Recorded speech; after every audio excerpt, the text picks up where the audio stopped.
का बे? का हरकत भाई? ए हरकत नहीं क्या भैया, ड्यूटी बा। अबे हम पढ़ाई करे ना जा रहल बानी, सॉरी बोले जात बानी। ये पीछे पोस्टर भी लटका रखले बानी। अबे सुबह से सॉरी ढो रहल बानी, ये बोझा कम करे के ना बा। भैया, कौनो भी काम से आपके अंदर जाए से मनाही बा। जिया बेटा।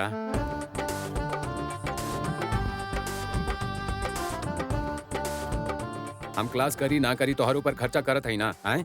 चाय पानी दूध बिस्किट में। वो तो ठीक बा भैया, हम आजो आपके वफादार बानी, लेकिन नौकरी के सवाल बा, बीवी बाल बच्चा वाला बानी, हमरा पर राम करी। ठीक बा भाई, तू अपन नौकरी करा, हम कोनो और तरीका ढूंढत बानी। आए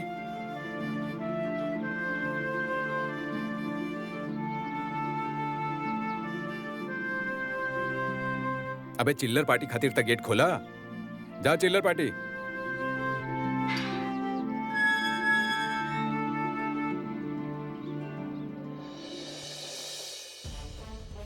का ह? उताला काहे निहारत बड़ुआ?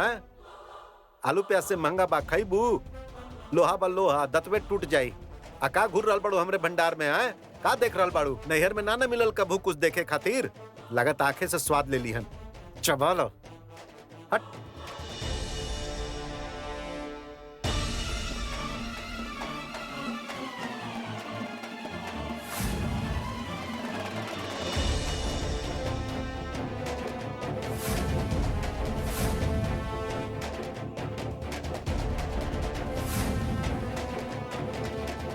इतना बेतरतीब तो हम अपन भंडार ना राखब। ई बेतरतीबी बता रहल बा कि केहू एजा आइल रहे।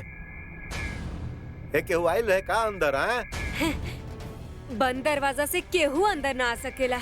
के आई? जवाब तो तोहार सही बा, हाँ? लेकिन फुफकार सही नहीं खे। बोले के अंदाज में झोल बा।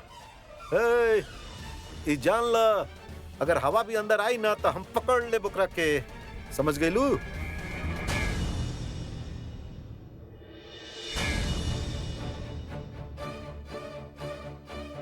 इ तेल कोनो गंगा जल हो गइल बा का? अपने आप बढ़ घट रहल बा।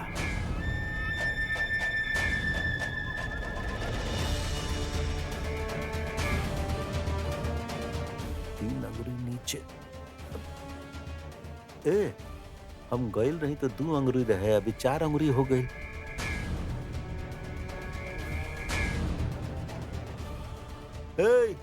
ये तेल के खेल का है? आप सब भुला गए होखी।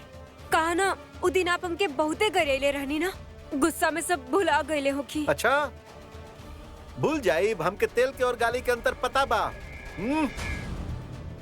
कुछ तो गड़बड़ लागत बा। बाकी अब का कहीं ताला तो बंदे रहे।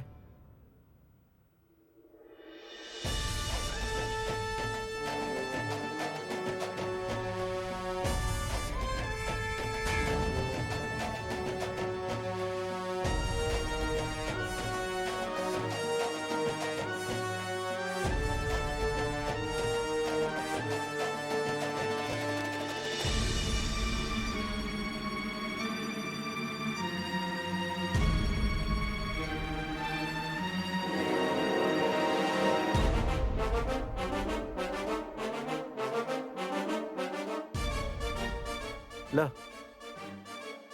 6 लोगन के राशन बा, ठीक बा? और बुढ़ऊ के दाल के सूप दिहा, पतला पानी। उनका खातिर उहे ठीक बा, बीमार बड़े। फालतू में अन्न खइहे तो अन्न के बर्बादी ऊ कर दी है। हाँ, अब चला जा और आराम से बनावा खाना। अरे ई जान ल, होइल बा गड़बड़ी अंदर। भेद मिल गिल बा, बाकी सबूत नहीं खे मिलल। जौना दिन सबूत मिल जाई ना तो तोड़ देव कमर। भूत प्रेत जिन तो आइल ना होखी भंडार में। हाँ, हम खुदे बहुत बड़का जासूस हैं, हमरा से जासूसी ना। हाँ तो जा जा, ताला दा।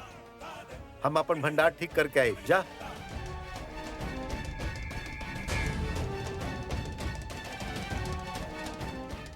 बाकी हमरा घर के चुड़ैलन के तो इतना हिम्मत बा ना।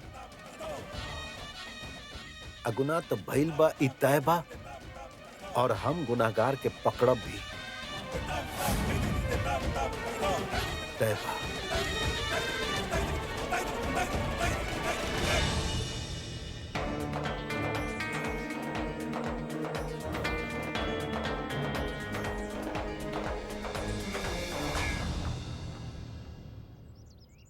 प्रेम ना हाथ बेकाए, राजा प्रजा जो रुचि, शीस दे ले जाए। एकर अर्थ होखेला कि प्रेम ना खेत में उगेला,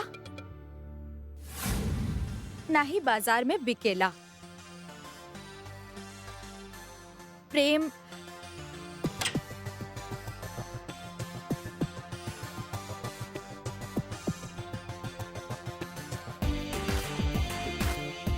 Sumendra, Oh God, how cute!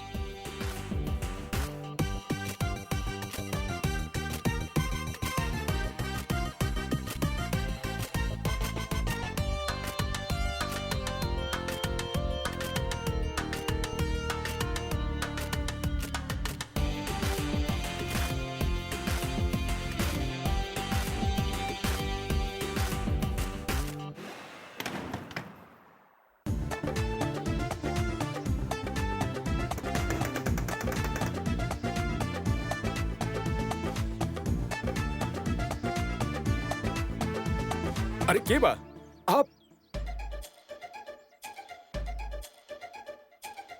Class से बाहर?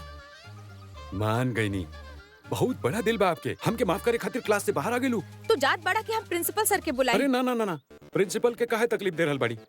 हमरा ते आप ही से इतना डर लागे लगल बा। आप हमके माफ कर दी, आप डांट ली, हम चल जाए। वॉचमैन, अरे वॉचमैन! ना ना, हम जा रहल बानी। वॉचमैन के अपन ड्यूटी करे नहीं। लेकिन एगो बात बता रहल बानी, जबले आप हमके माफ ना करी हम माफी मांगत रहब। काहे के दिल में फांस घुस रहल बा आपके चोट देख के, जे हमरा हर समय धिक्कारत रहेनी। आप हमके माफ करती हैं तो हमार दिल के सुकून मिली। सॉरी आपके क्लास डिस्टर्ब कईनी, और थैंक यू आप हमके टाइम दे ली।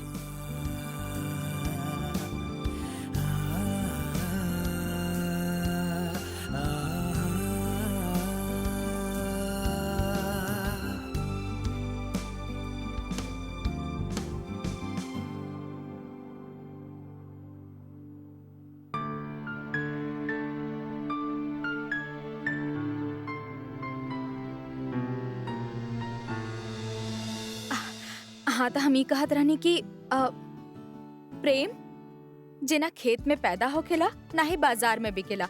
जे एकरा पायल चाहेला वो अपन शीस यानी अपन सर दे के पा सकेला। यहाँ शीस अहंकार या ईगो के कहल जात बा। समझ गेला? हाँ मैम, हम सब समझ गई नी। का समझ लू बतावा? मैम, लव में ईगो ना करे के चाहिए, वरना तुरंत ब्रेकअप हो जावेला। और अगर कोनो मिसअंडरस्टैंडिंग हो भी गई तो सॉरी बोल देवे के चाहिए। सो मैम, ट्रू लव में सॉरी बहुत जरूरी बा। बैठ जा।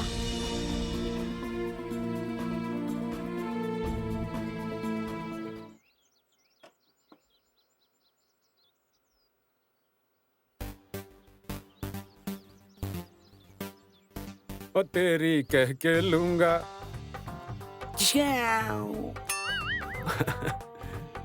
काय भाई लंगूर कुमार, हाँ?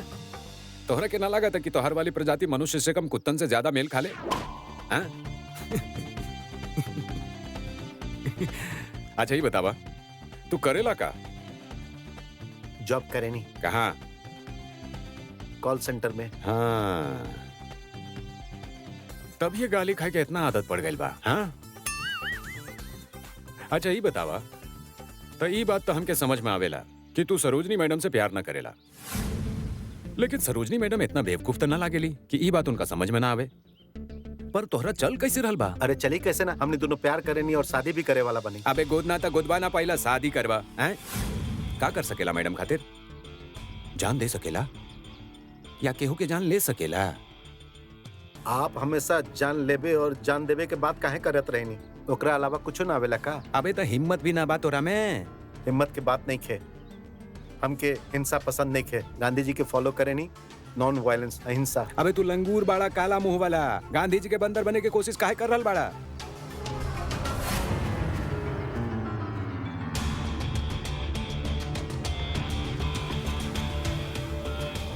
भागा भागा भागा। चला सरोजनी। मयंक, हम तोरा के मना कैले बानी ना कि हमरा के लाए ले जाए के जरूरत नहीं खे, फिर भी तू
सरोजनी, एक मिनट।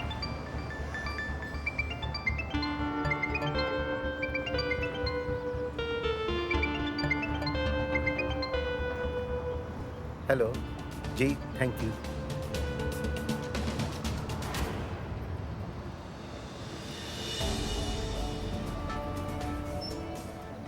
केकर फोन रहे? तू हमके डरपोक समझलू ना?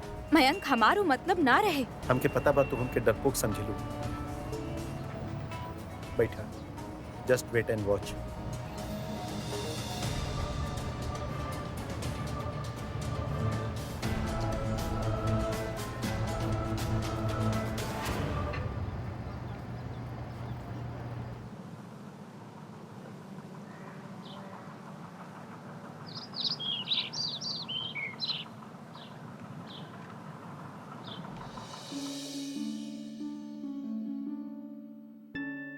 आ गेलू बेटा, सब ठीक बा? जी मामा जी। नमस्ते फूफा जी। यार तोहरा बड़ा देर से नमस्ते करे के आदत बा है? कैसन बात करत बानी फूफा जी? हम सोचनी कि अब कि सरोजनी आपसे बात कर ले तबे हम आपसे बात करब। आप बिल्कुल सही कहत रही। क्यों लड़का के सबक सिखावे के चाहिए। हम ओकर घर के पता लगा ले बानी। अब आप देखिए हम ओकरा कैसे सबक सिखावता। वाह, ये बात, ये भइल ना जिगर वाला लड़का वाला बात। मैं समझा दिया जाके उ लड़का के, ओकर हरकत के जवाब हमरा पास बा। और अगर वो ऐसा हरकत करी ना, ये नाजायज हरकत, तो ओकरा भी सजा मिली। बिल्कुल वैसे नहीं होगी। तू कहले रहो ना सोमेंद्र कि हम प्यार में जान ले सकत बानी कि ना। अब देखा हम का कर सकत बानी।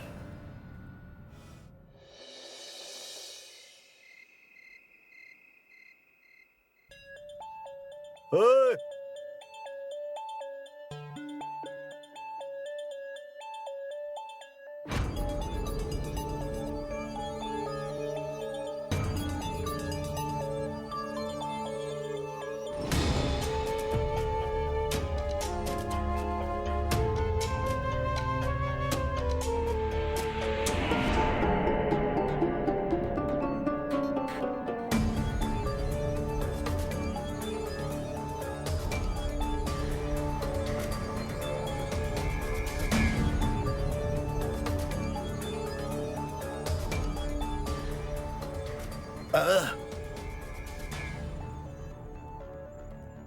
बहुरिया, हमार खाना कहाँ बा? जी कहा सामने रखल है। हैं? ई दाल बा का? ई त दाल के पानी ह। भैंस के नाद के धोवन जैसन लागत बा। तोहार आँख खराब हो गइल बा का? बुद्धि भ्रष्ट हो गइल बा का? ना आँख खराब भइल बा ना बुद्धि भ्रष्ट भइल बा। समझ गई नी? ई दाल के पानी है जूस। आपके पेट खराब भइल बा, रोगी लोग के यह खाए के चाहिए। और जब तक पेट ठीक ना हो जाए कुछ ठोस ना मिली।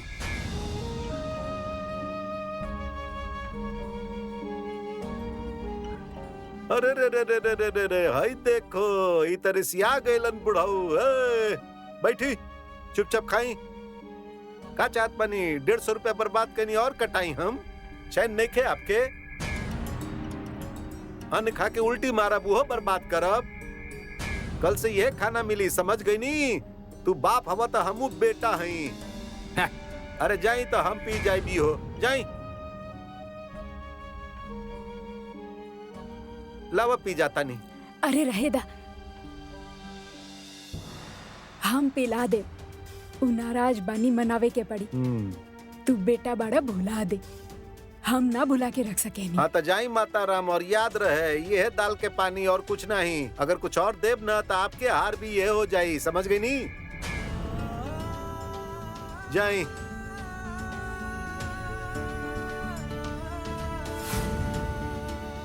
माता जी बाप जान से ही खुली भेद। हम जानता नहीं, बस मौका ढूंढ रहल बानी।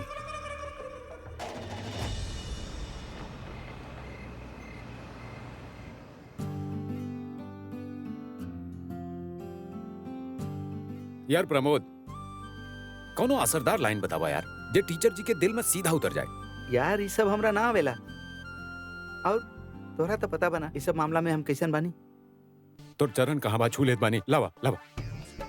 अरे यार भूल गई रहनी, अभी कुछ सोचत बानी।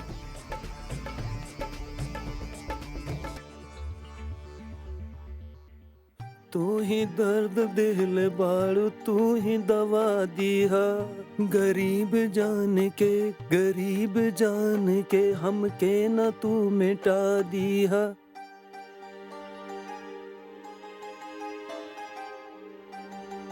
तू ही के जगह हम ही कर देत पानी। हम ही दर्द दिल बानी, हम ही दवा दे हब, गरीब जान के। और आप भी हमारी गलती फिर भुला दे हब, गरीब जान के। आप भी का याद करब सरोजनी मैडम कि हम कौना गांव के मिट्टी से बनल बानी।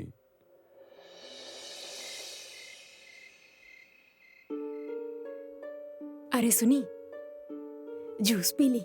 ना, हमरा कुछ नहीं खे खाए के, नहीं खे पिए के। अरे पता बा हमके नींद ना आवत होगी आपके, मार करवट बदल रहल बानी। अब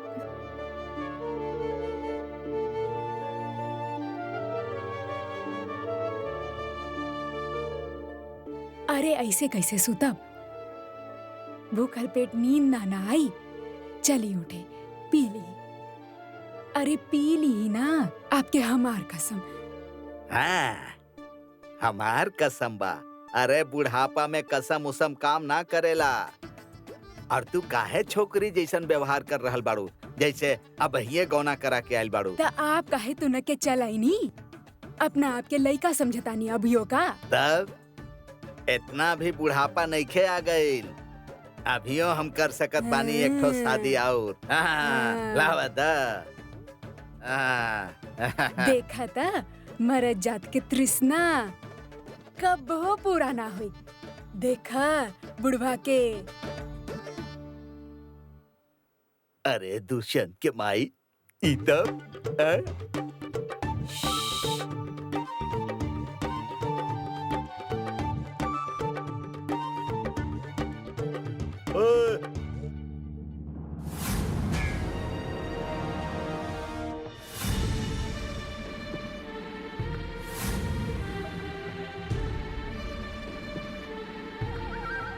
अच्छा, दाल के पानी के चबा चबा के पी रहल बाड़े। कुछ तक गड़बड़ बा, पता लगावे के पड़ी।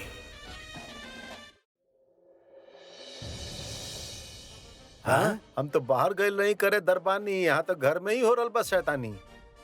का है? दाल के पानी चबा के काहे पी रहल बानी बाबूजी? अरे का कर रहल बाड़ा?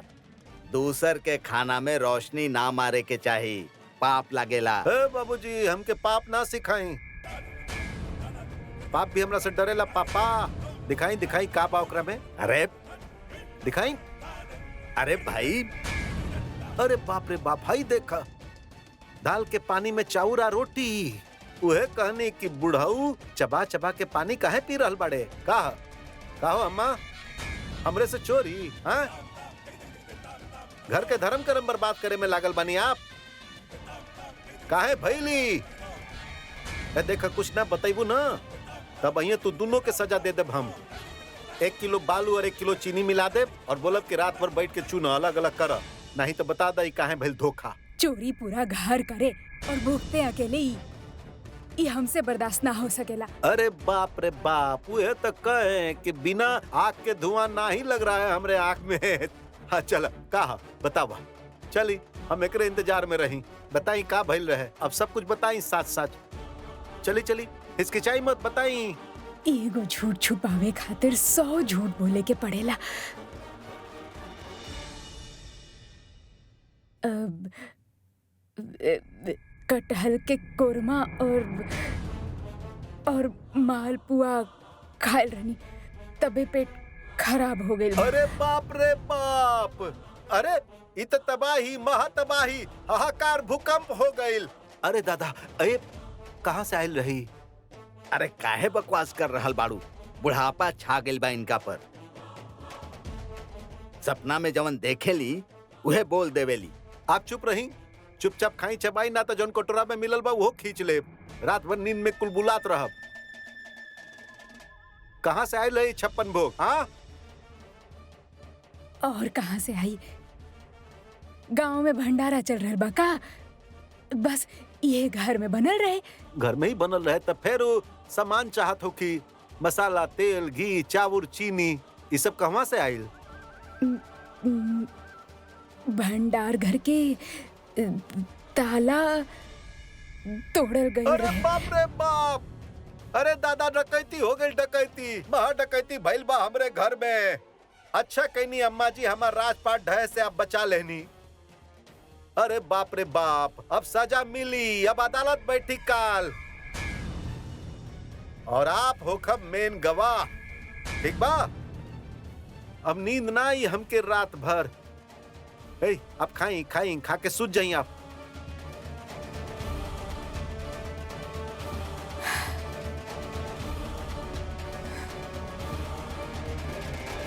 यही तो समझ गए नहीं हम। छोकरा के तो सुपारी लेके आइल बाड़ा, लेकिन करेगे का बा? आगे बोला। हमा भाई, सुमिंदर के खाली हाथ पैर तोड़े के बाद ओकरा के जान से मत मारब, ना तो 302 के केस बन जाए। 302 में गवाही खातिर विक्टिम बचेला ही ना, और 307 में गवाह सामने रहेला, तो मुजरिम के जेल पक्का होखेला। लेकिन तू टेंशन मत ल, तू अपन दोस्त बाड़ा। वो लौंडा के हाथ पैर तोड़ दे, बस तू पैसा गिना और इन्हें देखा। तोरा मालूम बा ना, बिना पैसा के हम कुछ करे नहीं ना। अब वो तो बात हमा भाई, बाकी हमार बात के यकीन करी। हमार बीवी के जॉब के पहला सैलरी हम आपके हाथ में ही देब, ये हमार वादा बाप से। अब जमानत के खातिर आप हमारी घड़ी रख ली, जब हम पैसा ले आई तब वापस ले ले हम। ठीक बा, तू हमार भाई बड़े, तोर काम हो जाई।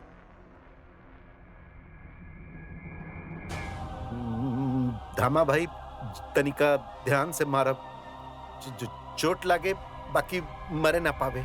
अबे ओकरा मारे के सुपारी देवे आइल बाड़े कि ओकरा बचावे के सुपारी देवे आइल बाड़े? टेंशन मत ले, जिंदा रही हूँ। अबे आज एक दुश्मन के ना बिल्डिंग लगा दे, ओकरा ढूंढ, जहाँ मिले ना ओकरा मजबूत तोड़ दी है। और सुन, मरे ना पावे हूँ। थैंक यू धामा भाई। काम हो जाए दे, फिर थैंक यू बोल दिए। चल।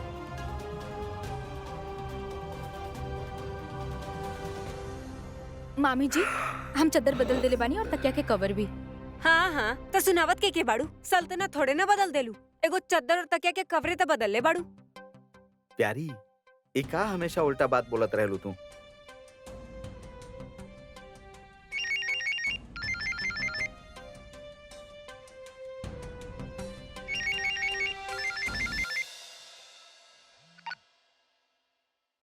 हेलो, हम सदर बाजार थाना से इंस्पेक्टर भाटिया बोल रहे बानी। आपके पति के अरेस्ट कर ले बानी हम। आप फौरन थाना आई।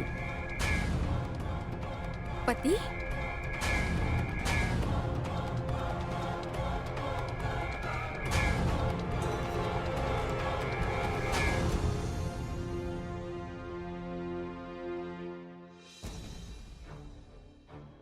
का भेल सरोजनी? केकर फोन रहे? मामा जी, सदर बाजार थाना से फोन रहे। मयंक के पुलिस अरेस्ट कर ले बा। अरेस्ट?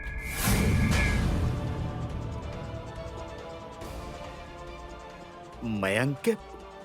लेकिन का है, का बोल रहा बा? का है अरेस्ट केहू के मर्डर के सुपारी देते रहे, और जब पुलिस ओकरा अरेस्ट कर देले त ई बता देलस कि हमार पति बा। मामा जी ऐसा कैसे बोल सकेला? पागल हो गइल बा का?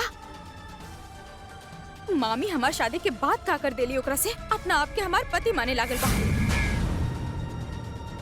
पता ना केकर मर्डर के सुपारी देले बा, और पुलिस से हमरा काहे फोन करवा रहल बा? चुप कर, बहुत टेंशन हो रहा है तो के। हाँ, अगर वो खुद के तोहार पति बोल दे लगता, और गलत ही का बोले बा? उस सचमुच में तोहार होखे वाला पति बा, और अगर वो पुलिस तक पहुँचले बा ना तो तोहार वजह से तक एकरा फोन करवावत। हाँ, और केकर सुपारी देले हो खियू? हाँ, जे तोके दिन रात तंग करेला ना, तोके के तंग करे वाला है क्या होकर दुश्मन? हाँ, तू इतना स्वार्थी और इतना नमक हराम लड़की बाड़ू ना, तोके ई बात के टेंशन नहीं खे तू थाना में बंद हो गईला। बस ई बात की चिंता हो गई तोके तू खुद के तोहार पति बोल देला। अगर हम और हमार भतीजा सूली पे भी चढ़ जाए ना तोरे खातिर, तोके कुछ फर्क न पड़ी। प्यारी, तो के सिर्फ अपन पड़ल बा, सिर्फ अपन। बर्बाद हो गई हमार भतीजा लड़की के चक्कर में। अब तो जेल भी पहुंच गई बा और यहाँ पे केहू के कोई परवाह न होकर। एक बात कान खोल के सुन ला तू दोनों मामा भांजी, अगर मयंक के तू छुड़ा के ना लैला ना तो आग लगा दे भी घर के।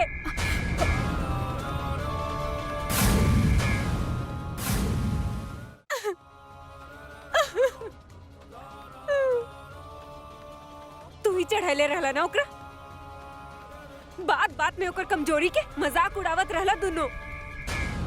आज जब वो कर दिखाइलक तो जाके छुड़ा के ले आवा ओकरा और लेके ना आइला ना तो घर में 5 लीटर मिट्टी के तेल पड़ल बा, छिड़क के अपने आप के फूक ले। फिर तू दोनों मामा भांजी ना हमके मारे के इल्जाम में जेल जाइबा। सड़ते रहे बा जेल में तू दोनों। प्यारी चुप हो जा, चुप हो जा, शांत हो जा। पहले समझा तू ओकरा पुलिस पकड़ लेबा। अरे FIR लिखल गई होई तबे पुलिस अरेस्ट करेला, ऐसे यूं ही जाके कैसे छुड़ा ली ओके? ए भगवान, ई घर में हमार सुने वाला क्यों नहीं के? क्यों के ना पड़ला हमार? बर्बाद हो गइल बानी हम जा रहल बानी। प्यारी प्यारी ई का कर रहल बाड़ू, का बोल रहल बाड़ू? पागल मत बना। आज हम ना रुकब, खुद की आग लगा के खत्म कर दे। करा तू लोग अपन मर्जी। तू लोग तो ये चाहेला ना कि मर जाए हम। मामी जी प्लीज शांत हो जाएं। हम और मामा जी जा रहे बानी मयंक के छुड़ावे। तो लेके आइबू ना अपन मयंक के। हाँ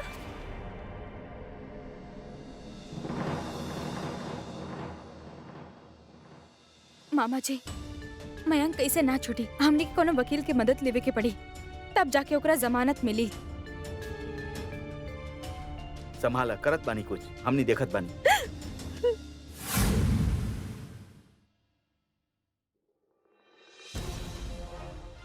जमानत तो हो गई, लेकिन जब हम रेड मारनी तो बाकी गुंडा लोग के साथ एकरा देख के हम समझ गए नहीं कि क्रिमिनल ना हो सकेला।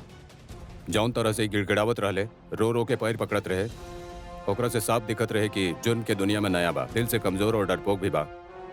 यही से हम FIR में बस इतना लिख ले बानी, इन गुंडन के साथ पाइल गई, वरना बहुत केस बन सकत रहले। कहा कि हमनी धामा चौधरी की गिरफ्तार करे के जाल पहले ही बिछा ले रहनी और ओकरा हम एकरा साथ बात करते सुन ले रहनी। ई धामा से केहू के मारे के बात करत रहले। फिर का रहे? अटेम्प्ट टू मर्डर, डकैती, केहू के मारे के साजिश, गैंगस्टर एक्ट, सब लागित। आप लोगन के तलवा घिस जाती एकर जमानत कराइते कराइते। अगर फिर एक बार जेल चल जात तो पक्का क्रिमिनल बन जात। अरे साहब, बहुत आभारी बानी हम आपके, लेकिन मयंक कैसन लड़का बा ना। अरे साहब, वो तो आज तक एगो ट्रैफिक सिग्नल तक नहीं तोड़ले, तक केहू के मरवावे के बाद तो बहुत दूर के बाद। यही सब देख के छोड़ रहल बानी ओकरा, लेकिन ओकरा से गलती भइल बा। खैर, अब वकील साहब जमानत करवा ले बाने, यही से छोड़त बानी। लेकिन आइंदा अगर हमार पकड़ में आइल ना तो बख्शब ना। ना साहब, ठीक बा। हमनी के धामा चौधरी के पकड़े के रहे से हम पकड़ लेनी, आप एकरा के ले जा सके नहीं। ठीक बा साहब, धन्यवाद। हवलदार जी सर, लेके आओ लेका के। अभी ले आवत बानी। और आप मैडम समझाइए अपन पति के।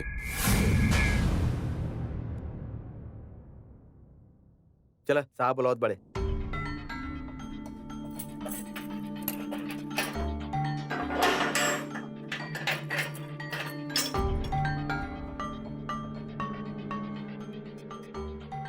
अगर ऐसा इंसान ना संभले ना तो बहुत कुछ नुकसान कर सकेला। इराल सर। और तू, ये तो हर पहिल गलती बा, यही से छोड़ता नहीं। अगर दोबारा गलती करबा ना तो ऐसा अंदर करब कि बूढ़ा होके बाहर निकलबा। जी सर, थैंक यू। जाई साहब, हमनी जा सके नहीं आप लोग। धन्यवाद। थैंक यू सर।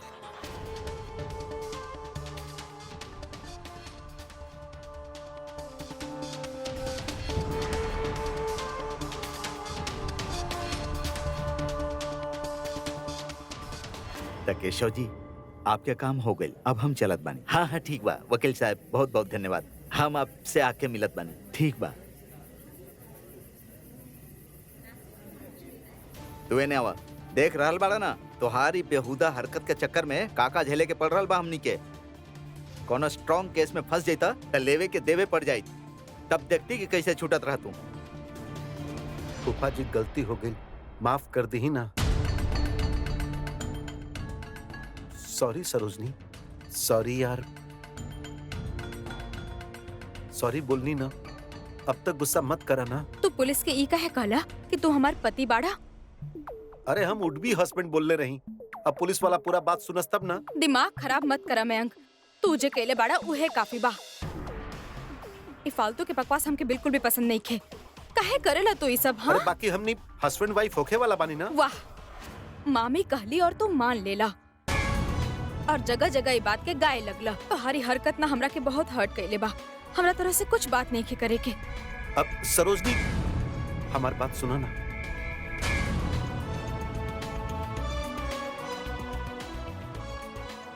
अरे तू एकदम बेहया हो गई बड़ा यार, वो हाथ छुड़ा के जात दिया, तू पीछे पीछे पड़ल बड़ा। अरे सेंस वेंस कुछ बाकी नहीं खे। कहा फूफा जी, आप भी हमारे सेंस के पीछे पड़ गए नी। ये सब हम सरोजनी के खातिर तो कहीं नहीं। सुमेंद्र ओकरा पीछे पड़ गई है तो कहा हम ओकरा ऐसे ही छोड़ देती? अरे हमरो कोनो सहन के सीमा बा। और अभी तो ओकरा मारे के बाद कहत रही फिर। हाँ हम कहत रहनी ओकरा मारे के बाद, लेकिन गुरु अपना दम पर कहत रहनी, एक गुंडा मवाली के दम पर ना। चला खैर, जा तू अपना घरे जा। हमके तो समझ में नहीं आवत कहाँ चूक रहल बानी हम।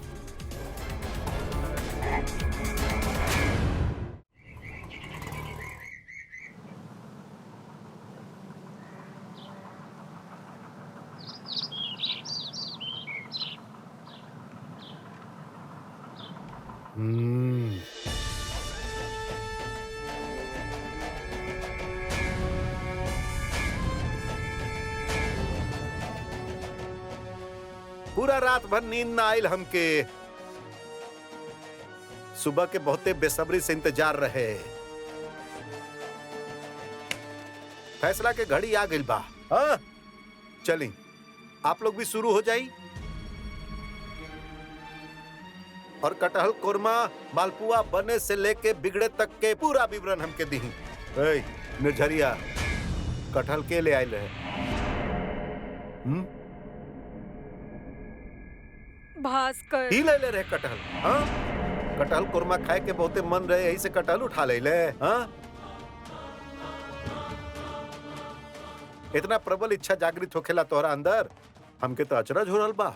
ना बाबूजी, वो कटहल हम ई खातिर ले आनी कि आपके बहू हमके चैलेंज दिले रही कि अगर हम मरद बानी तो कटहल ला के दिखा दी। अच्छा।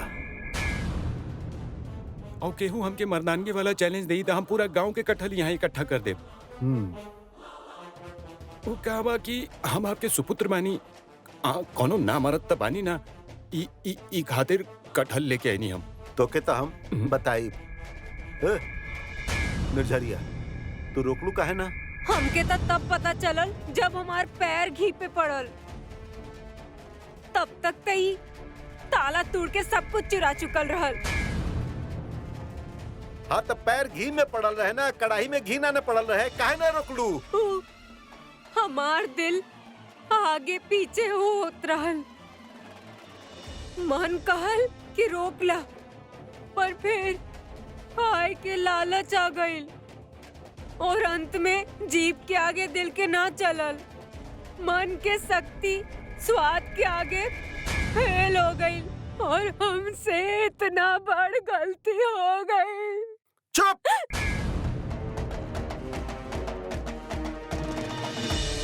नौटंकी!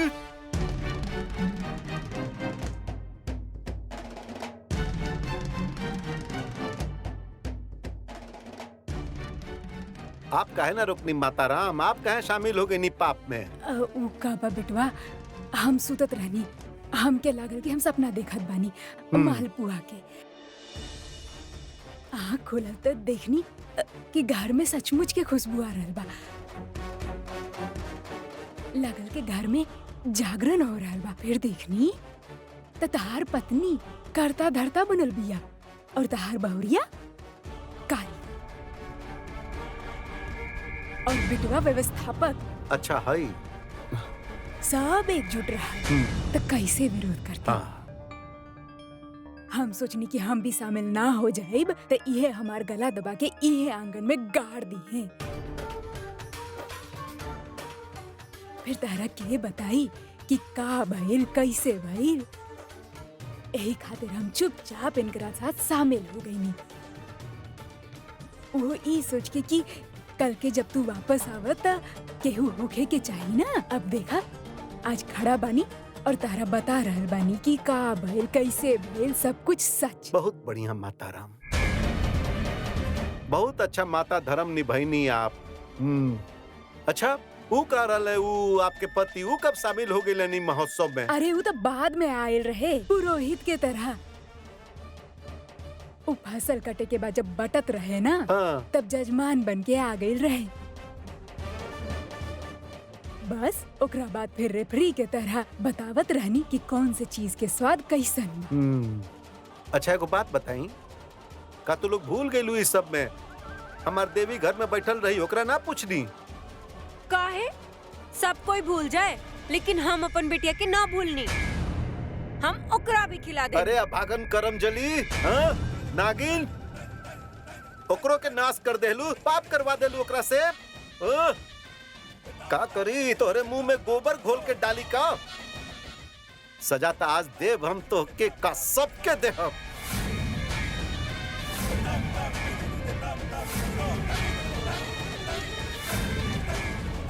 हाँ, बाल बाबूजी माफ कर दी, हम सबके मति मार मुंड हो गए रे बाबूजी। हट, बैठ चुपचाप। रुको, ए, हाँ, दे। अम्मा अरे बाबूजी ये तो कर रहल बानी। मालपुआ खैले बाड़ू तो सजा के भुगती है। चलो हम ना आई। तुम माता धर्म निभावले बाड़ू, हमके भी पुत्र धर्म निभावे दो। आवा चल आवा।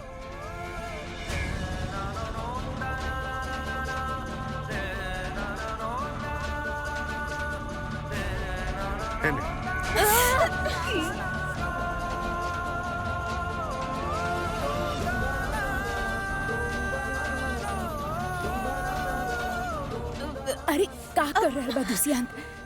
न जाने कौन से बुरा नक्षत्र में पैदा कईनी तारा के। अरे बड़ा अपन अम्मा के बिना छोड़ रहल। पाप लगी तारा के। अरे हमरा से ज्यादा पाप तो होके लागी, काहे कि तू हमरा के पैदा कैले बाड़ू। अब जैसन बनेले बाड़ू वैसन भुगता। और ई जे न्याय प्रियता बाना हमरा भीतर, ई तोहरे देन बा। बाबूजी वो मत हराम पत्नी, हम बता रहे। चुप, कुकुर बन ना तो एक लात मारब। बट धर्म पत्नी, अरे रे रे रे रे। हे लोग तनिको टाइम हाई करिहन तब भौंकी है तू। भाव हम कहीं भी होखब तो सुन के आ जाई। हाँ चल, यह सजा है तू लोगन के। बहुत कुरमा मालपुआ खैले रहुआ, भुगता। ई पहला किस्त है सजा के, सजा अभी बाकी बा। अरे नास पीटा दुखद हरता, बेटा बड़ा के हत्यारा। अरे दिशा पानी आए तो कहाँ जाइब, कहाँ करी? हाँ बा ना, ई बा।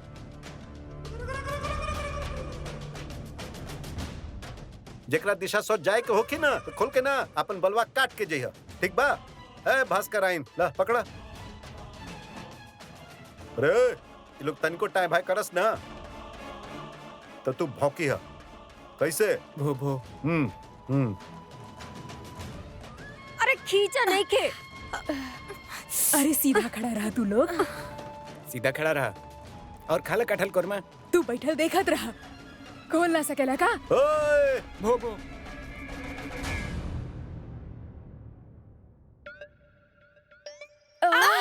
अरे कारे निर्जरिया, अरे पहले तू अपन चटोरा जीप की वजह से मरवा देलस, अब बाल खींच रहल बाड़ू, एक जगह खड़ा ना रह सकेलू का? अरे हमरा पे उंगली मत उठाई अम्मा जी। हैं सब जाने ले, उम्र हो गई है आपके, बाकी जीभ हमरा से ज्यादा जवान बा। और सपना इस सब गलती ना तोहार हो। हाँ? घर तोड़े लू तू, काहे जीप पे ताग लगैलू? अरे जी लेती जैसे तैसे, बाकी सजा तो न भुगते के पड़त। अम्मा जी हमरा के का कहत बानी? जीप के नाम हमरा से कम नहीं के यहाँ के हुके, लेकिन तो उहे बात हो गई। चोर के धन हर के हु खाए, मार काट चोर सह जाए। खात वक्त तो बहुत अच्छा लागत रहे ना बुढ़न के, बाकी जाके सब कुछ बोल देली। जानत रहली कि बेटा छोड़ दी ही हमरा के, बड़ी अली बेटा के माँ बने। हाँ। सब कुछ जाके भुनक देली उधर। अरे तहार गलती के सजा हमार बुढ़ऊ भुगतत रहे, हमसे देखल ना गए तो हम बोल देनी, अब ताना काहे देत बाड़ू। हाँ तक आरती उतारी आपके, ये कहे ना कहे नहीं कि चुगली करे के आदत हो गई बा। ए चुप करा, हमके चुगलखोर बनाईबू हैं? इतना गज भर लंबा जीभ लेके आईलू दरिद्र के बेटी। अरे तहार खानदान में सब चोरी करके खात रहे, जे एहिजा भी चोरी करे लगलू। हाँ नैहर वाले सब चोरी के धंधा करत रहे का? अम्मा दादी के समझा दी कि हमार नैहर पे ना जाए, ना तो हमार माथा खराब हो गई ना तो इनके नैहर के 7 पुस्तकें भी गरिया देव हम। ओ निर्झरिया, समझा दा अपन बहुरिया के लिहाज करल सीखे। अरे ई दरिद्र जीव झौंसी के औकात नहीं है ना हमनी के खानदान के बारे में बात करे के। बड़ेली औकात वाली, यही से आपके बाबूजी आपके यहाँ ही खानदान में भेज दिले ताकि मलपुआ खातिर भी तरसी आप। अरे चली अपन नैहर लेके चलत बानी, वहाँ के खान पान देखा बाप। हर दूसर दिन चिकन मटन पकवान नाली में फेंकल जाएला, और हमार नैहर के कुत्ता भी हमारे यहाँ के जूठा खा के ना सांड हो गइल बा। हाय हाय हाय हाय हाय। अरे रहे दे हैं, जब इतना रहे तो के गइल रहे रिश्ता जोड़े। और तोहर बाप ही जाके 10 दिन धरना पे बैठल रहे तब जाके भइल रहे तो शादी। इहे तो हमरा खातिर अफसोस के बात बा। अरे चुप करा, न तो तहार रुआ रुआ उखाड़ ले। अम्मा दादी के चुप कराई, कहता हम भी ना छोड़ब इनका के। हैं का बोली तू? बोल बोल बोल, हाँ बोल। हाँ? और अम्मा जे बाना सब गलती तोहार है, खैलू भी नहैलू भी और वो पानी में आग भी लगा देलू। ये अच्छा खानदान के निशानी नहीं खे। अब बाप भाई का ये सिखैले रहनी। अरे यार चुप हो जा तू सब, काहे इतना बकती कर रहल बाड़ा? ई सजा तू तीनों के मिलल और माथा हमार खराब हो रहल बा, बता रहल बानी, चुप हो जा। अरे अपन अम्मा के समझावा, हमनी के खानदान पे उंगली उठा रहल बिया।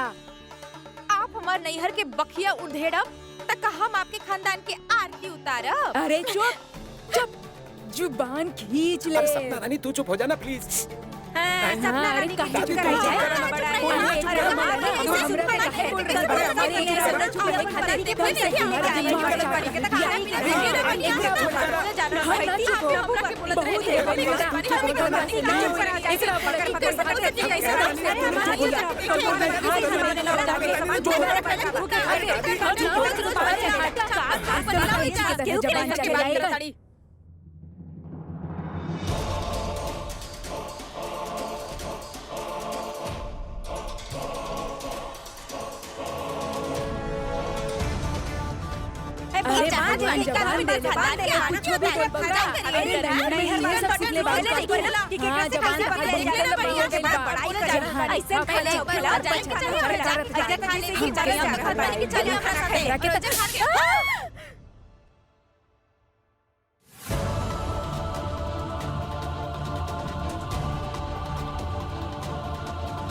का कर रहल बाड़ू? बाल नोच डालबू का? संभाल के जिब जर्नी सब तहरे कारण से हो रहल बा।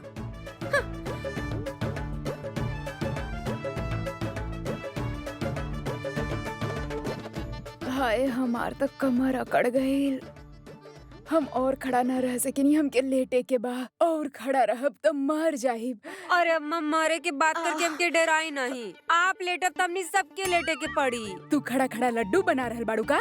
अरे लेट जाना, तारा के भी आराम मिल जाई। दादी सही कहत बाड़ी, 24 घंटा होखे में था बहुत टाइम बाकी बा, तनी लेट लेती तो थोड़ा आराम भी हो जाई। चला चादर ले लेवे के। चल चल हाँ। चल।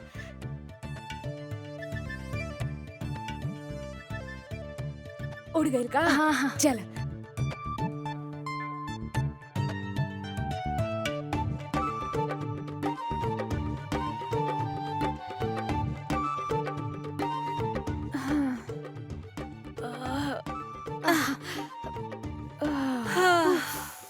आंख बंद कर ला, थोड़ा थोड़ा नींद ले ला। नींद में सजा समझ ना आई।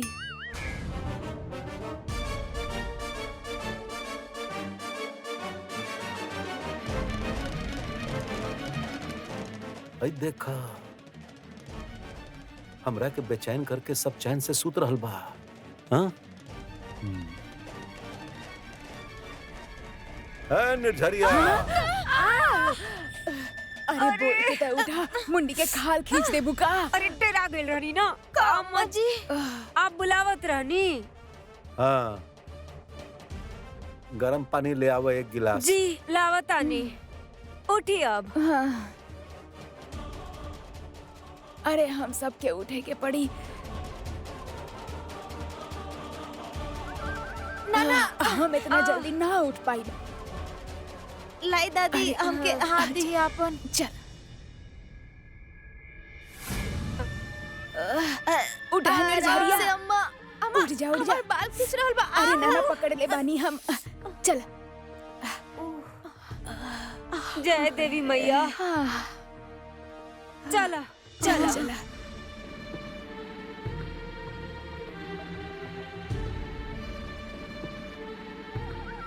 गंगा जमुना सरस्वती जी, एकरे संगम नाम है वारे हम।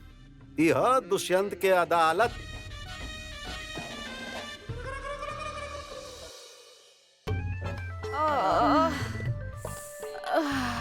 हाय रे अम्मा, का भइल अम्मा जी? पेट में दर्द हो रहल बा। हमके बाथरूम जाए के बा। अरे सुना, अरे जैसे हमनी लोग एक साथ सूत रहल बानी, रसोई के काम कर रहल बानी, ऐसे ही बाथरूम चल जात बानी ना।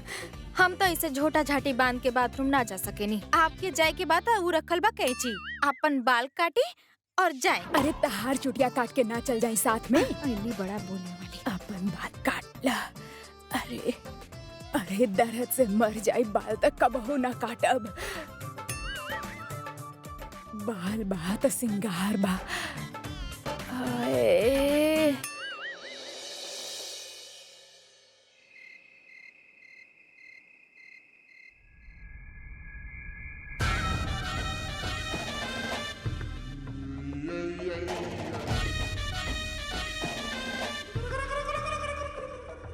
अरे निर्झरिया, जिंदा बाड़े के निकल गई है। इतने में हाल बेहाल हो गईल। बाकी दुष्यंत के सजा इतना आसान नहीं खे।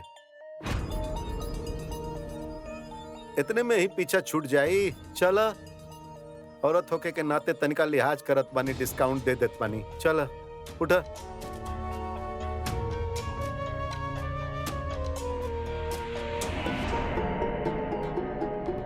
ला,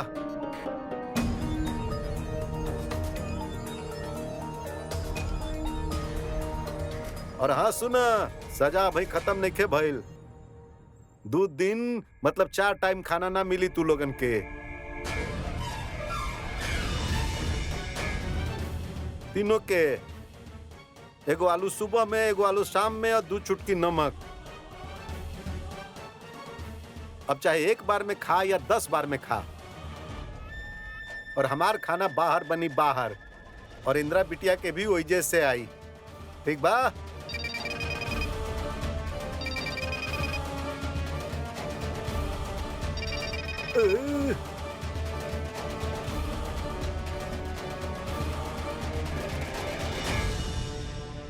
हाँ हाँ बजरंगी भाई। हाँ हाँ ठीक बा, बात करत बानी हम ओकरा से। हाँ हाँ हाँ जी जी, प्रणाम रखी। प्रणाम बाबूजी। अरे प्रणाम की गोली मारा यार। हाँ, का सुन रहल बानी तोहरा बारे में कि तू बड़ा उल्टा सीधा हरकत कर रहल बाड़ा स्कूल में। ओजा जाके लोगन के तंग करत बाड़ा। अरे यही खातिर तम दुनिया के लात मारी लें।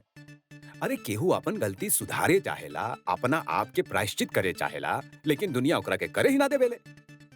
गांधी जी भी तो यह कहले बानी ना कि आपन गलती सुधारे के मौका हर केहू के मिले के चाहिए। अरे गलती कर कर के इंसान सीखेला। अरे वाह बेटा वाह, बहुत बढ़िया बढ़िया बात करे लागल बड़ा। हाँ, हमके भरोसा बा तोहरा पर। तू ही करबा हमार नाम रोशन। अरे वो तो करिए रहल बानी। अच्छा है सोमेंदर, सुन, हाँ तनका दिन स्कूल जाइल छोड़ द, बंद कर द। काहे? के कहला? वो है बजरंगी भाई मंत्री जी। मंत्री जी के आदेश बा? अरे ना बेटा, आदेश नहीं खे, करबद्ध प्रार्थना बा, विनती बा उनकर। हाँ तब ठीक बा। और आप बताएं, बाकी सब बढ़िया बा? अरे ठीक नहीं खे न सब। हमरे पीछे जब दिल्ली गई रही तो एजा बहुत भारी चोरी हो गई घर में। अरे का बात कर रहल बाड़ा? काका चोरी भइल? और के कैलस चोरी? अरे ये अपन घर वाले कैले, और के बाहर के चोर थोड़े आई हमरा घर में। भंडारा में चोरी हो गई। का बताई अब तो के मतलब 1 पाव चीनी चल गई, 10 ग्राम के आसपास घी, 1 पाव सरसों तेल, सूजी भी होखी आधा किलो। बहुत बहुत मत पूछे काका चोरी हो गई। कितना के माल होगी कुछ? ये कोनो 200-250 के माल होखी। अरे का भिखारी वाला बात कर रहल बाड़ा बाबूजी? इतना तो हमने एक टाइम के नाश्ता में खा जावे नहीं। एक टाइम के नाश्ता 250 के? ए बेटा तनिक कम कम खाना नाश्ता में। ठीक बा, तू पढ़ रहल बाड़ा। चला फोन रखा तानी, कल एगो जरूरी काम मिलल बा।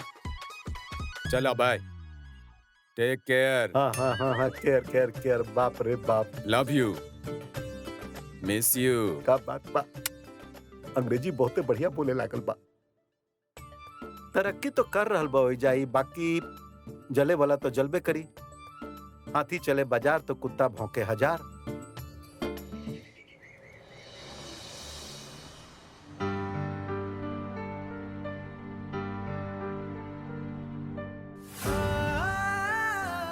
दिल से क्षमा मांगत बानी, सॉरी।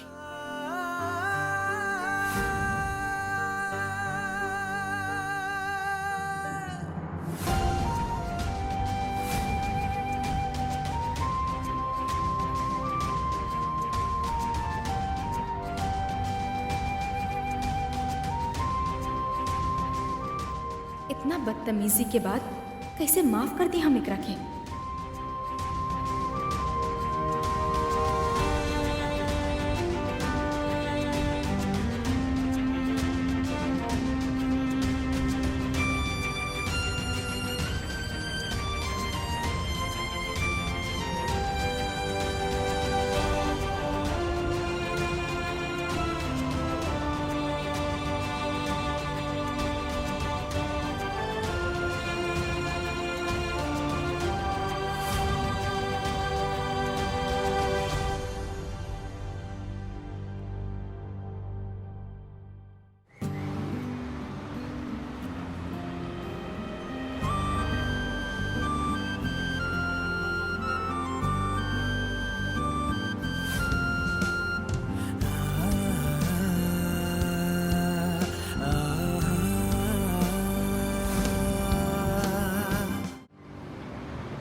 अरे ये तो पूरा तरह से जख्मी बा।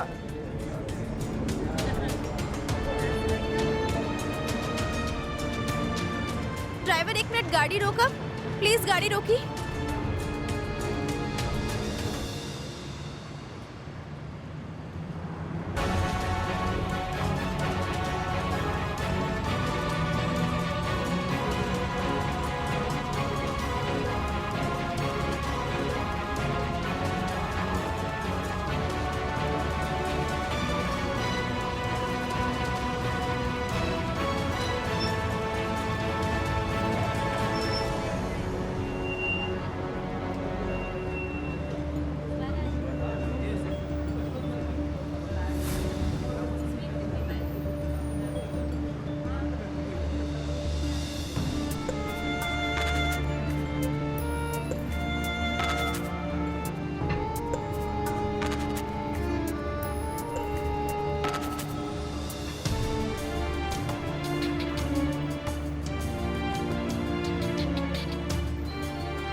सुमेंद्र।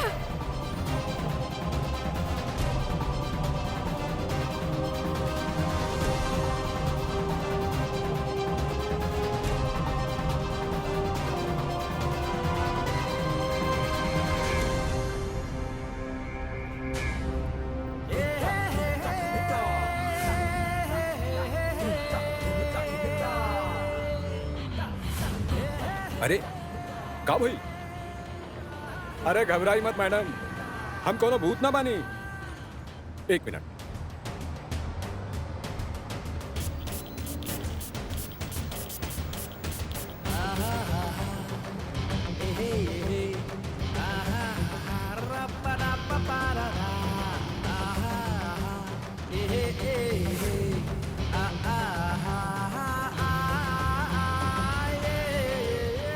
अरे हम तो ई जाने खातिर नाटक कैले रहनी कि आपके दिल के दरवाजा हमरी ओर खुलल बाकी ना। खुशी के बात ई बाकी खुल गई। हम आपके फोकस में बानी। हाँ ई का तरीका बा? तू कभी ना सुधर सकेला। यहाँ पे मरे की नाटक करके बेवकूफ बना रहल बाड़ा। अरे मैडम हमार बात तो सुनी। अरे सुनी तो सही। अरे हमार बात तो सुनी, हम सुधर चुकल बानी। सर के कसम खा के कह रहल बानी। अरे हमार बात तो सुन ली। हम मजाक ना कर रहल बानी, हम सुधर गए बानी। प्लीज मैडम, टीचर जी प्लीज हमके माफ कर दी, हमसे गलती हो गई। अरे हम आपके चोट ना पहुंचावे चाहत रहनी। अरे हमार बात पे यकीन करिए और हमके माफ कर दी। हमके बहुत गिल्टी फील हो रहल बा। अरे अरे you know that I am not sleeping from that night madam please. अरे हमार बात सुनी प्लीज। अरे अंग्रेजी के इतना प्लीज था हम आज तक कौनो आदमी के एक साथ एक दिन में ना बोलने बानी। प्लीज अरे हमार प्लीज के सम्मान करी मैडम प्लीज।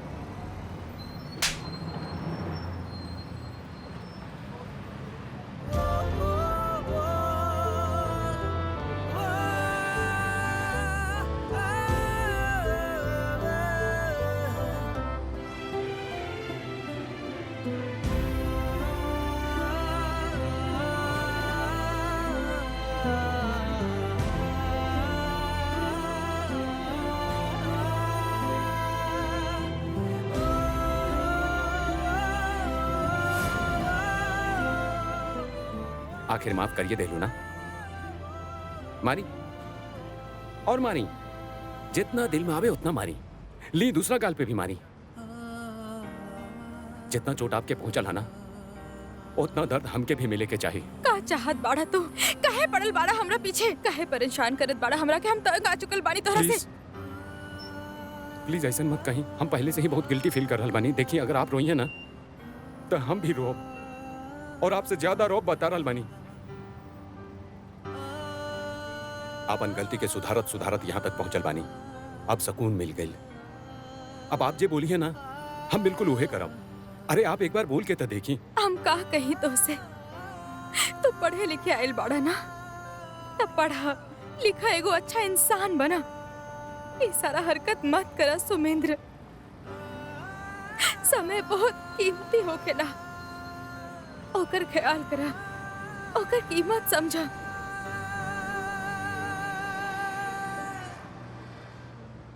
वो सब तक कर ले मैडम, लेकिन अब पढ़े कहाँ जाइब? हमार नाम तो वैसे भी कट चुकल बा, सेशन भी खत्म हो चुकल बा। अब कहीं एडमिशन भी ना मिली। ठीक बा, हम तो हर साल बर्बाद होके ना देब। अगर सचमुच तू पढ़ल चाहत बाड़ा ता ना तो फिर से उहे आपन बदतमीज वाला हरकत शुरू कर देबा। ना ना ना, अब हम कौनो गलती ना करब। आप कितना अच्छा बानी मैडम। आपके अब भी हमारे साल के चिंता बा। Thank you madam, thank you very मच। अब हम जाएं? हाँ चली, हम आपके छोड़ देता नहीं। ना, एकर कोनो जरूरत नहीं है। हम चल जाए। बाय।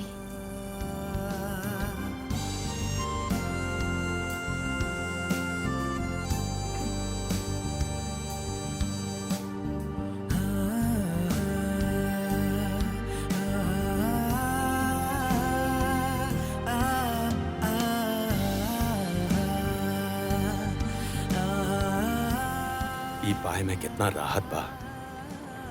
हाय ये बाय बेटा, प्रतापगढ़ के कुछ तो अच्छाई होगी तोहरा में।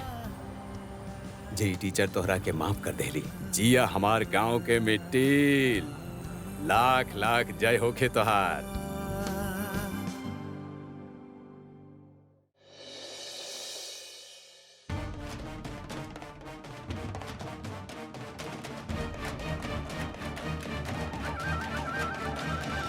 दो दिन मतलब 4 टाइम खाना ना मिली तू लोगन के। एगो आलू सुबह में, एगो आलू शाम में, आ 2 चुटकी नमक।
ओए,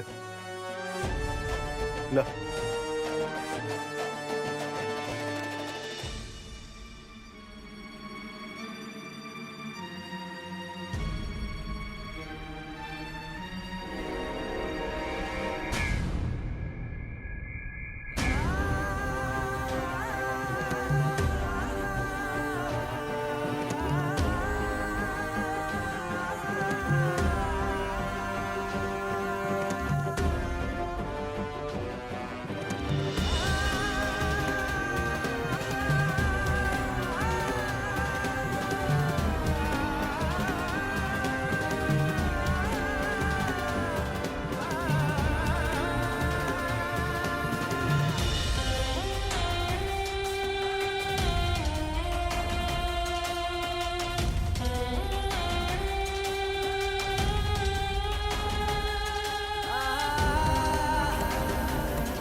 अरे अरे मर गई नी। अरे पेट के भूख तोड़ देलक बूढ़ा शरीर। अब तो लगता जिंदा ना बच पाई। मर ही जाए। अरे माता जी, मरे ना देव हम। हाँ, अभी तो छोट मोट लीला देख ले बाड़ू, अभी तक तांडव बाकी बा। हाँ? मजा आ गईल, घर में लूट मचावे के डकैती करे के नतीजा मिल गईल। हाँ, हमके लागत अब स्वाद पता चल गईल हुई कटहल और मालपुआ के। का चला, आज तू लोगन के सजा खत्म हो गई। आज हम बनाई तू लोगन खातिर खाना। बोला का खाए के बा? कटहल के कोरमा, मालपुआ या कुछ और? अरे बंद करई बतकुट्टी, भूख के मारे दे ऐठिया रहल बा और तारा के मजाक सूझ रहल बा। अरे मजाक नहीं करत माता जी। अरे जब इतना भूख होके तब मजाक ना सुहाला, मुंह से बददुआ निकलेला, बददुआ। चला, आज हम सिखावत बानी तू लोगन के कि कैसे बिना तेल मसाला के स्वादिष्ट खाना बनेला। पहले सीखा स्वादिष्ट खाना बनावल, फिर खाए के सीखिया। चला चला, सीखे के कोनो उम्र ना हो खेला। चला रसोई में, हम सिखाई बाज। ओए चला। अरे का करे के पड़ रहल बा हमके। कुछ ना, रसोई।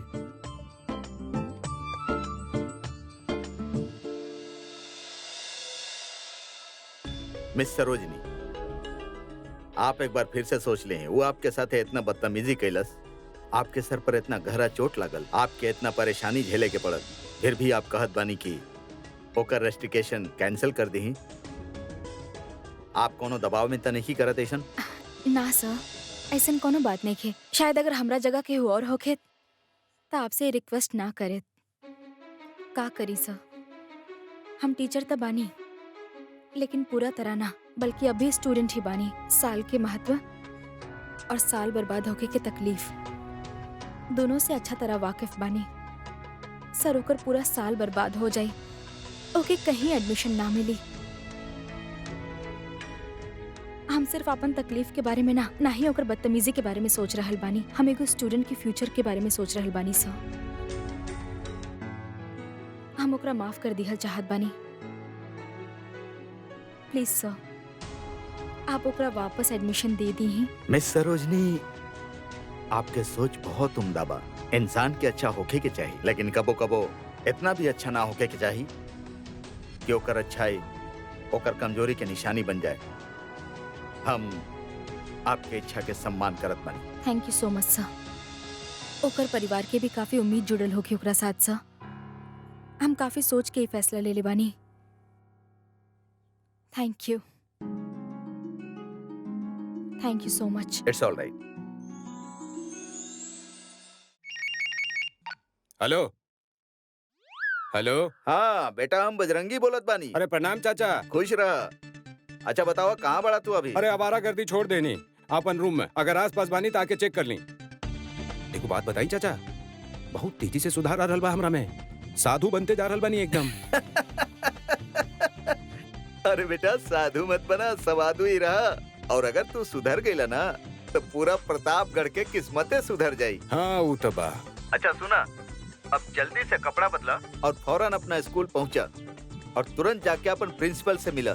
अरे जिया चाचा, जय हो खे आपके। इतना तगड़ा सोर्स लगैला प्रिंसिपल पे। अरे बेटा, बात कम कैल करा, जा जल्दी जा। बस आपके फोन रखब और दौड़ल चालू। हाँ प्रणाम। खुश रह, खुश रह। अरे हमार बाप जान के जलवा दिल्ली तक चलेला। देखा तू लोग कैसे बनेला बिना तेल मसाला के स्वास्थ्य वर्धक और सेहतमंद खाना। ए भास्कराइन, तू देखा कैसे बनेला। महीना भर में 100 लीटर तेल उड़ा दे बेलू ना। देखा हम बना रहल बानी बिना तेल मसाला के एकदम बेहतरीन स्वादिष्ट सब्जी। देखा सब्जी के डलनी, एकरा में सारा पलट देनी, बॉयल होके खातिर थोड़ा देर छोड़ देनी, और जब ये पूरा खौल जाई तो सब्जी के निकाला, छाना और फिर ये सब डाला। प्याज बा, मरिचा बा, तनिका सा ये अदरक बा, और फिर ऊपर से 2 बूंद तेल। हो गई तैयार एक नंबर के सब्जी।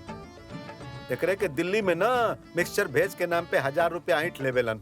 है निर्झरिया, देख रहल बाड़ू तू हैं कैसे बन गई 2 मिनट में स्वादिष्ट खाना, वो बिना तेल मसाला के। आई देखा देखा ही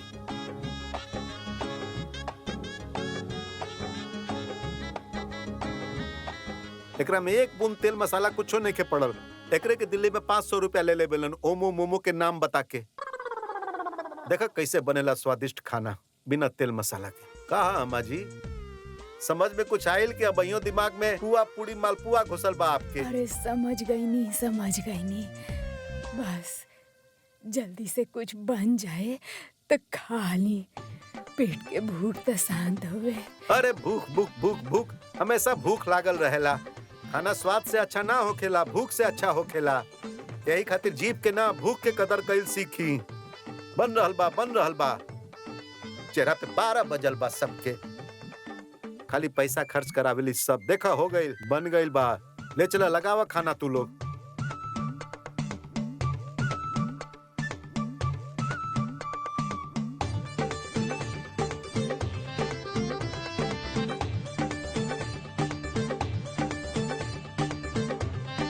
अरे निर्झरिया कुछ बना था जल्दी से।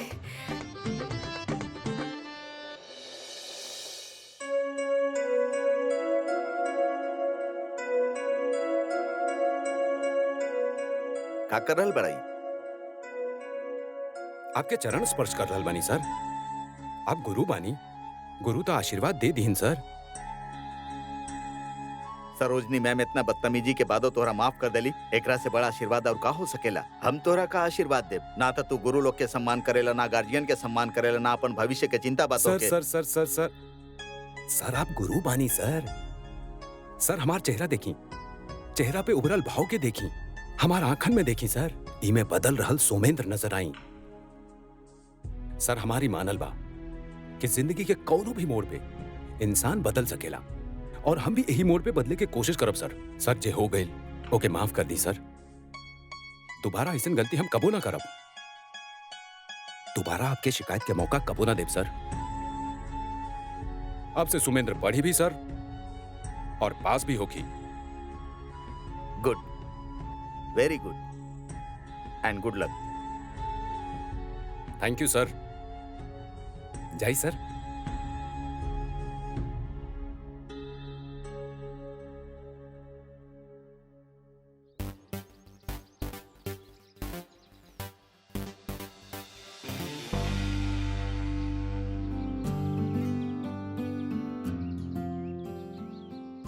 थैंक यू मैडम, बहुत बहुत थैंक यू।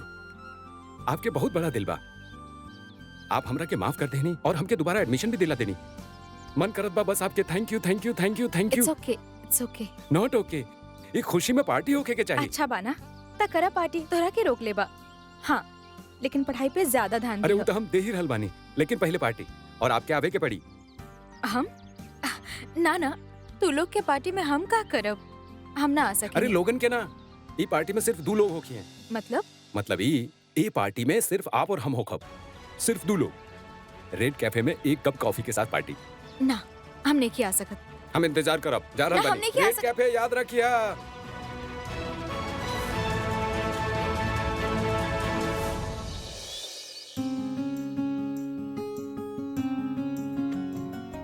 आहा,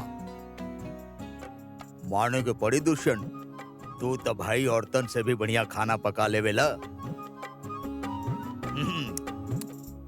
बहुत स्वाद बा खाना में। 4 दिन बाद मिलल बा ना खाना, यही से अच्छा लग रहल बा। अभी तक तो दाल के उबलत पानी पियत रहले आप। चुप बेहुदा भूसा चोर। हाँ तोके अच्छा ना लागल हमार खाना? ना ये बात ना है बाबूजी। वो दादाजी जे तरीका से उंगली चाटत बाड़े वो थोड़ा ज्यादा लगल हमके। बाकी खाना बहुत अच्छा बनल बा, खुशबू भी आवत बा, हम खा रहल बानी। तो खा चुपचाप।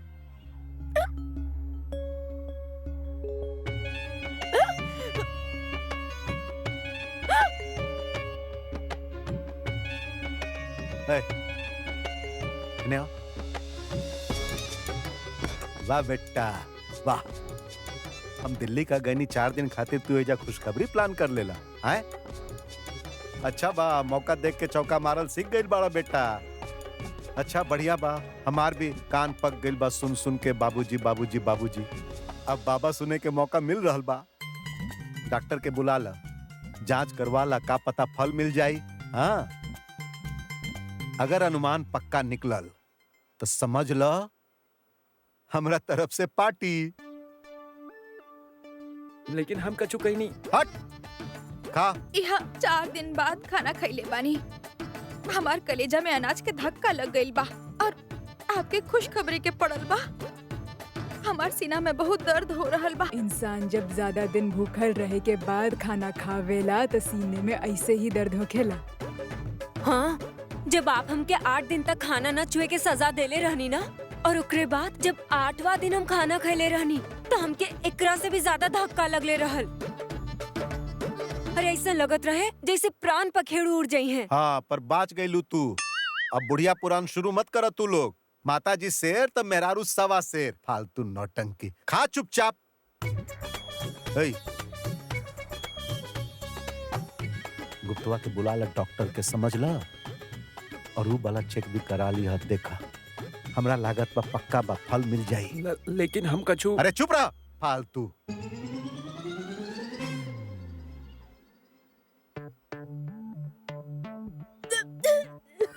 नहीं नहीं पक्का बा।